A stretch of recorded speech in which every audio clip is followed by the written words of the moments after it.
La ilaha illallah Muhammadun Rasulullah alaihi salatullah wa alihi wal ahibbah.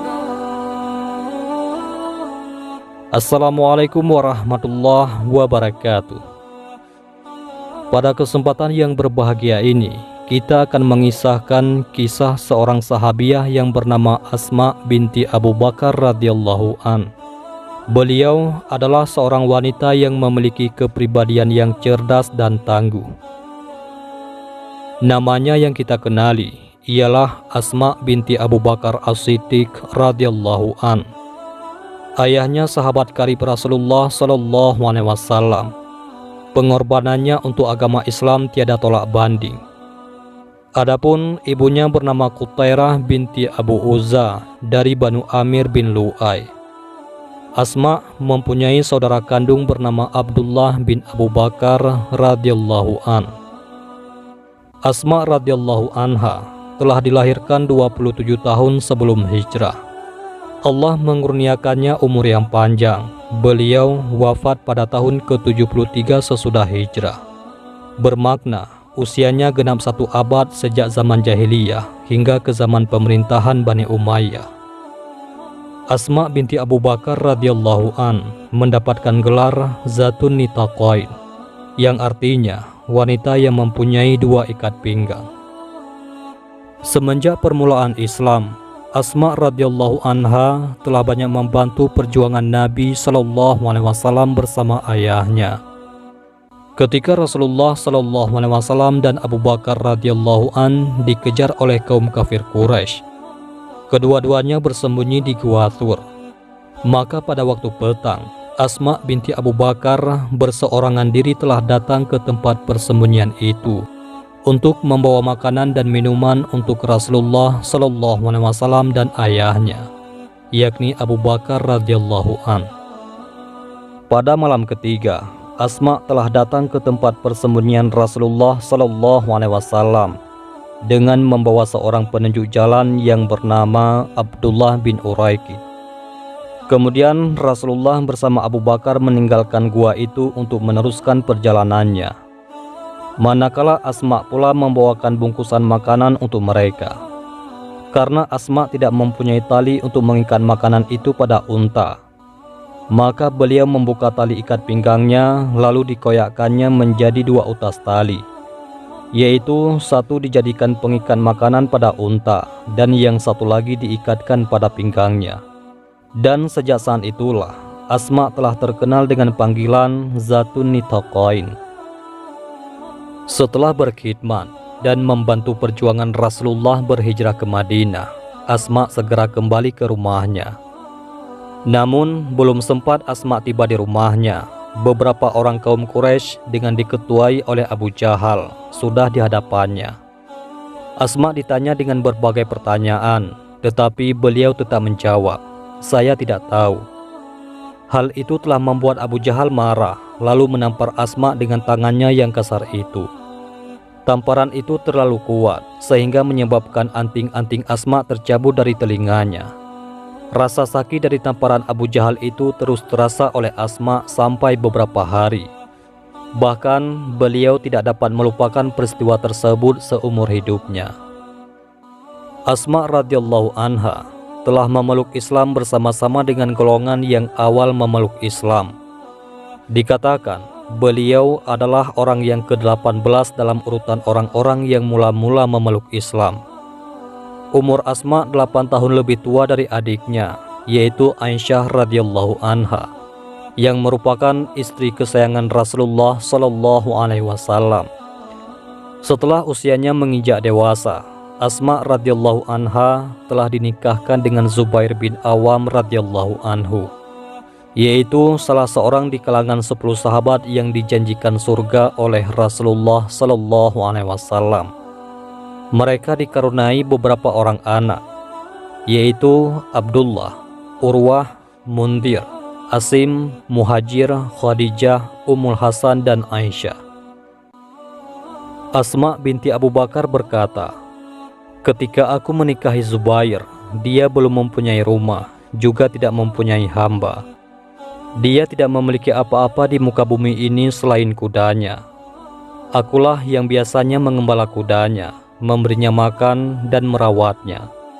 Selain itu, aku juga yang menggiling kurma, mengembala unta, memberinya minum, dan membuat roti. Sebenarnya aku tidak begitu pandai membuat roti.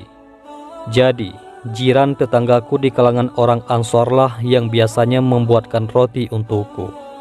Mereka adalah wanita-wanita yang ramah. Asma binti Abu Bakar pernah datang menemui Rasulullah SAW dan berkata, "Ya Nabi Allah, tidak ada apa-apa di rumahku kecuali apa yang dibawakan Zubair untukku. Salahkah bila aku menginfakkan sebagian dari yang dibawakannya itu?" Baginda Rasulullah SAW menjawab, "Infakkanlah sebatas yang kamu sanggup. Jangan mengumpul harta, atau Allah akan menahannya darimu." Kedermawanan Asma radhiyallahu anha tidak diragukan lagi. Prinsip hidupnya adalah menyedekahkan apa yang ada tanpa menyimpannya. Beliau sangat meyakini bahwa dengan memperbanyak sedekah akan menambah rezeki dan menyelesaikan masalah. Asma radhiyallahu anha pun sering menasihati putra-putri dan ahli keluarganya. Berinfaklah dan bersedekahlah, dan jangan menanti agar hartamu berlebih. Jika engkau mengharapkan hartamu berlebih, engkau tidak akan mendapatkannya. Tetapi jika engkau bersedekah, engkau tidak akan menderita kerugian. Demikian Islam melekat kukuh pada dirinya, sehingga kepada ibu kandungnya pun beliau sangat berhati-hati. Ibu kandungnya belum memeluk Islam. Diriwayatkan bahwa Qutairah binti Abdul Uzza, yaitu istri Abu Bakar yang telah diceraikan pada zaman jahiliyah karena masih kufur. Ibunya telah mengunjungi Asma binti Abu Bakar radhiyallahu an dengan membawa kurma, mentega cair dan daun mimosa. Tetapi Asma radhiyallahu anha telah menolak dan tidak mau menerima pemberiannya itu. Bahkan Asma telah melarang ibunya itu memasuki rumahnya. Kemudian Asma radhiyallahu anha menemui Aisyah radhiyallahu anha. "Tolong tanyakan kepada Rasulullah sallallahu alaihi wasallam." Ummul Mukminin Aisyah radhiyallahu anha menjawab, "Sebaiknya kamu izinkan ibumu masuk dan menerima pemberiannya." Kemudian Allah Subhanahu wa taala menurunkan wahyunya. Allah tiada melarang kamu untuk berbuat baik dan berlaku adil terhadap orang-orang yang tiada memerangimu karena agama, dan tidak pula mengusir kamu dari negerimu. Sesungguhnya Allah menyukai orang-orang yang berlaku adil. Sesungguhnya Allah hanya melarang kamu menjadikan sebagai kawanmu orang-orang yang memerangi kamu karena agama dan mengusir kamu dari negerimu. Dan barang siapa menjadikan mereka sebagai kawan, maka mereka itulah orang-orang yang zalim. Quran Surat Al-Mumtamah ayat 8-9. Ketika usianya semakin tua, Allah Subhanahu wa taala telah memberinya ujian, yaitu kedua belah matanya telah menjadi buta. Kezuhudan dan kecintaannya kepada akhirat telah banyak menjauhkan dirinya dari tipu daya duniawi.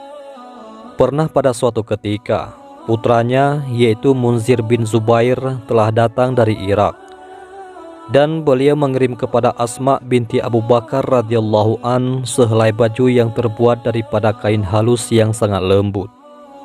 Ketika baju itu sampai kepada ibunya, Asma menyentuh kain itu dengan tangannya, lalu berkata, "Kembalikan pakaian ini kepadanya semula."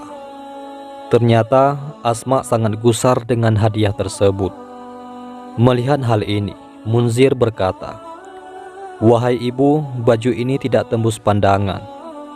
Asma menjawab, "Jika tidak tembus pandangan, ia tembus cahaya." Disebabkan keengganan ibunya untuk menerima baju dari kain yang halus, maka Munzir telah memberikan kepada Asma sebuah pakaian biasa, dan Asma pun menerimanya. Asma radhiyallahu anha berkata, "Aku akan memakai pakaian seperti ini, yakni pakaian biasa."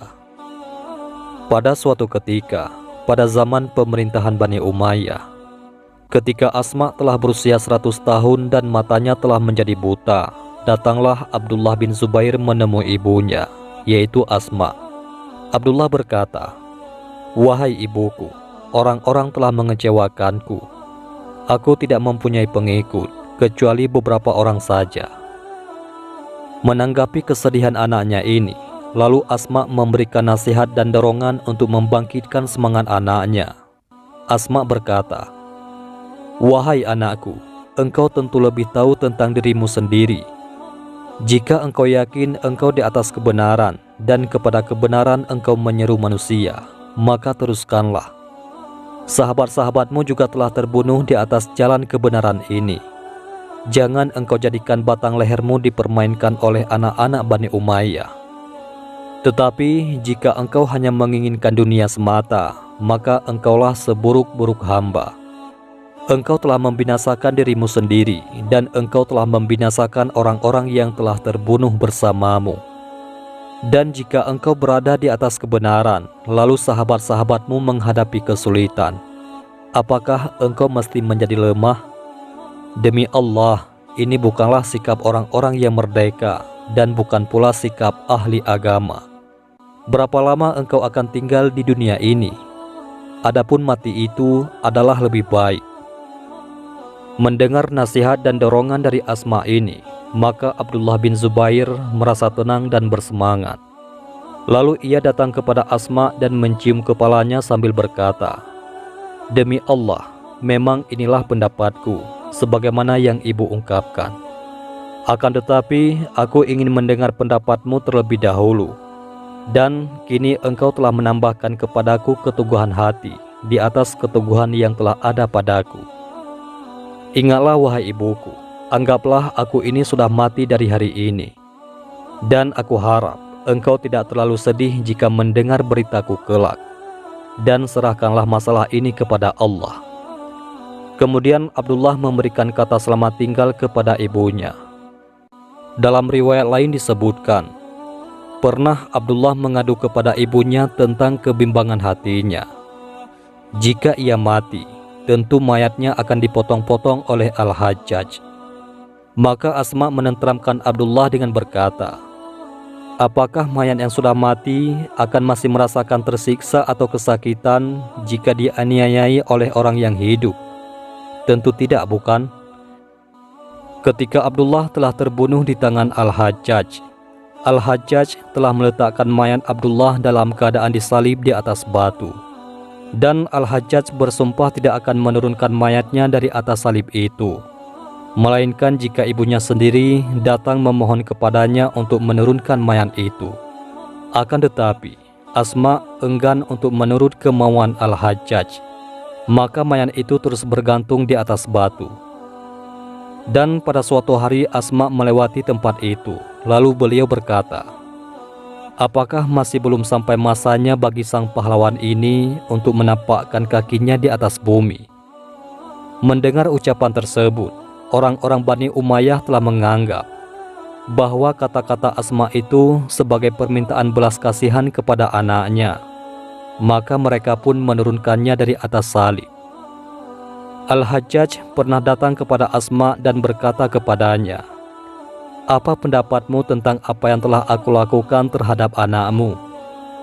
Asma menjawab dengan tegas, "Kamu telah membinasakan dunianya ketika dia telah berhasil membinasakan akhiratmu."